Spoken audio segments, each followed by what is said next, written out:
typologie des entreprises, comment on peut classer les entreprises en fonction d'un certain nombre de critères. Alors, il y a une première typologie très classique, évidemment, en fonction de leur statut juridique. Donc, on a la première décomposition des entreprises, on a des entreprises privées et publiques. Qui n'a un sens, cette décomposition n'a un sens que d'un point de vue juridique. D'un point de vue économique, j'ai bien peur que les entreprises, qu'elles soient privées ou publiques, finalement, elles se comportent de la même manière. La seule différence, c'est que l'entreprise publique va avoir peut-être des problèmes de financement avec son actionnaire principal, qui est l'État. Mais pour le reste, les règles de management, de gestion sont à peu près les mêmes. Donc ensuite, dans les entreprises privées, on a les entreprises individuelles, dont le statut d'auto-entrepreneur, et puis des statuts que vous connaissez, le URL, la SASU, et plus récemment l'entreprise individuelle à responsabilité limitée. Ensuite, on a les sociétés, et dans les sociétés, on a les sociétés de personnes. Sociétés de personnes qui a un statut du 19e siècle. Alors, il y en a toujours, parce que ça peut... Il y a un certain nombre d'avantages à constituer une société de personnes, mais ce n'est pas la forme dynamique, si vous voulez, la forme juridique dynamique du 21e siècle. Mais il existe toujours des sociétés de personnes. Donc les sociétés en nom collectif, les sociétés en commandite simple et les sociétés en participation, qu'elles soient civiles ou commerciales. Ensuite, on a les sociétés de capitaux, et c'est celles-là qui sont prototypes du capitalisme du 21e siècle, avec les sociétés en commandite par action, qui ne sont pas très très fréquentes, mais surtout sociétés anonymes, et bien sûr, il y a une transformation de plus en plus importante des sociétés anonymes en sociétés par action simplifiées, parce que les statuts permettent beaucoup plus de liberté. Ça permet, si vous voulez, de configurer les statuts de la société à la réalité spécifique de chaque situation, notamment avec des pactes d'actionnaires, ce genre de choses.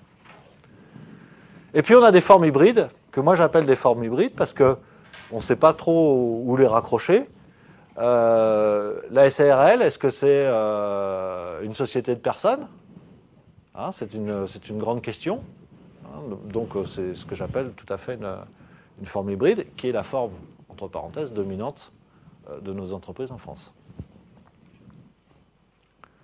Alors, en fonction de la taille, vous connaissez très probablement la typologie des entreprises en fonction de la taille, et le critère le plus fréquent utilisé pour comparer la taille des entreprises, c'est son effectif.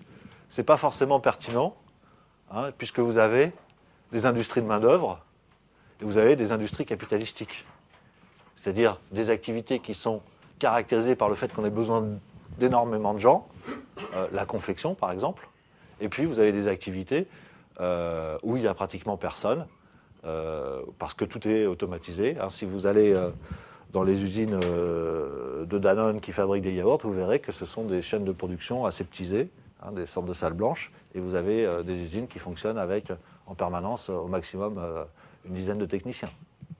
Donc il est très difficile du coup de pouvoir comparer les entreprises en fonction de leur taille, parce qu'en fonction du métier qu'on fait, on n'aura pas le même nombre de salariés. Par contre, ça a un sens à l'intérieur d'un même secteur. Alors, cet effectif, traditionnellement, on distingue la micro-entreprise. Donc, c'est aussi des termes que vous devez être en capacité d'utiliser. La micro-entreprise ne comporte pas de salariés, se confond le plus souvent avec l'entreprise individuelle. Ce n'est pas obligatoire, mais elle se confond souvent avec l'entreprise individuelle. Ensuite, vous avez la très petite entreprise, la TPE. La TPE, c'est moins de 10 salariés. Dans l'industrie, on considère que la TPE, c'est moins de 20 salariés. Mais bon, vous pouvez retenir le seuil de 10 salariés pour tout le monde. La petite et moyenne entreprise, ou petite et moyenne industrie, PME, PMI.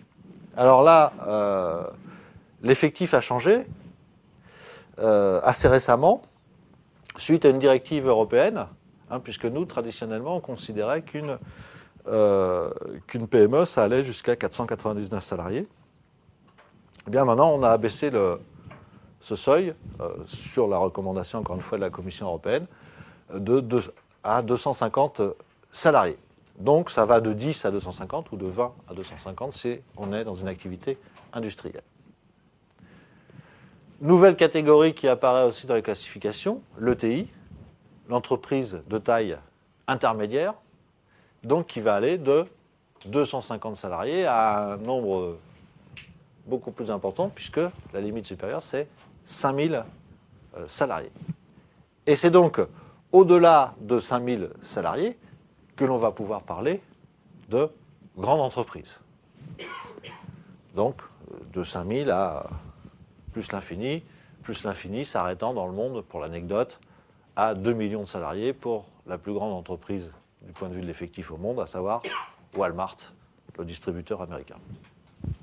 Activité de main-d'œuvre, s'il en est, que l'activité de distribution. Donc, pour l'administration fiscale, parce que c'est quand même des choses que vous serez amené à fréquenter, pour l'administration fiscale, on considère qu'une PME est une entreprise qui ne dépasse pas 2 des 3 seuils suivants. Donc, outre je vous ai donné le premier critère, 250 salariés, et ensuite vous avez un total bilan qui est inférieur à 3 650 000 euros et un chiffre d'affaires qui doit être inférieur à 7 300 000 euros. Ce sont les seuils retenus en 2010 par l'administration fiscale. L'entreprise est différente en fonction de ce qu'elle fait, oui, donc l'activité reste un critère déterminant de segmentation des entreprises. Alors, on a une appartenance à une branche d'activité. Je vous rappelle que dans une branche d'activité, on va retrouver toutes les entreprises qui fabriquent le même produit. Donc, on va y associer des entreprises monoproduits, plus des bouts d'entreprises multiproduits. Donc, ça ne suit pas très bien la logique de l'entreprise, la notion de branche d'activité, mais en tous les cas, ça permet, quand on fait des études sur la concurrence, ça permet de mesurer, par exemple, les chiffres d'affaires réalisés sur un produit très précis. Ce qu'on utilise le plus, c'est le classement par secteur d'activité, puisque dans un secteur d'activité, on classe les entreprises en fonction de leur activité principale. C'est la logique de l'activité principale. Par exemple, Renault, son activité principale, c'est d'assembler des véhicules, mais en même temps, Renault fait du matériel agricole, ou Renault fait du matériel militaire, ou Renault produit des automates industriels. Donc voilà, ces produits-là, on englobe tout dans le secteur automobile, en fait. Donc là, on a une réalité d'affaires un petit peu moins nette, puisqu'on va associer des choses qui ne devraient pas l'être, surtout quand les entreprises sont diversifiées, mais en même temps, on respecte l'unité des entreprises. Dans les secteurs, on a des entreprises entières, contrairement à des branches où on peut avoir des bouts d'entreprise. Enfin, appartenance à une filière de production. Alors cette notion est beaucoup utilisée, la notion de filière de production est beaucoup utilisée en économie industrielle, parce que elle prétend reconstituer l'ensemble des relations interentreprises nécessaires à la fabrication et à la distribution d'un produit. Par exemple, si vous prenez la filière textile-habillement, qu'est-ce qu'il y a dans la filière textile-habillement ? En amont, le plus près de la matière première, on a la fabrication de 2 types de matières premières particulières, que sont les fibres de la pétrochimie et les fibres naturelles. Coton, laine de mouton, c'est ça qu'on appelle fibre naturelle, et puis le fil chimique continu dérivé de l'activité pétrolière. C'est déjà 2 types d'activités extrêmement différentes. Après, quand vous redescendez, vous avez 2 grands types de technologies utilisées dans le textile et l'habillement. Vous avez le tricotage et le filage.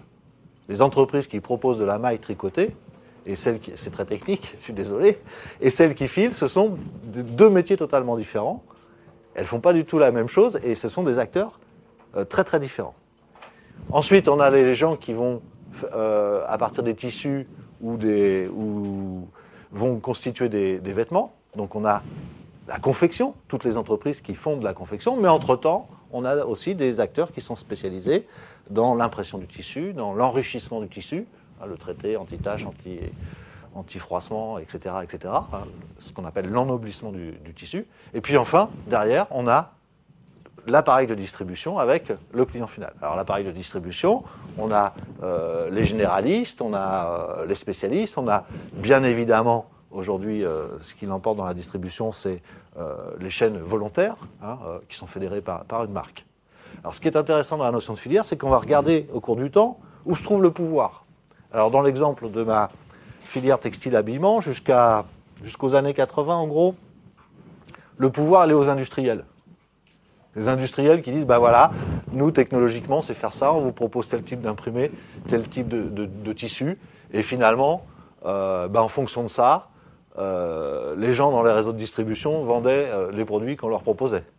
Aujourd'hui, on s'aperçoit que le pouvoir, il est chez les distributeurs, et chez les distributeurs parce que dominent aujourd'hui les chaînes volontaires dont je vous parlais.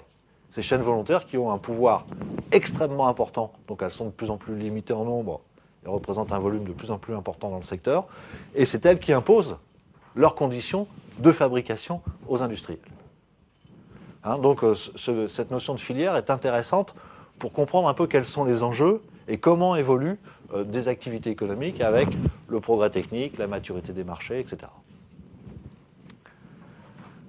Donc la filière textile qui regroupe des entreprises provenant de 23 secteurs d'activité. On peut aller effectivement très très loin.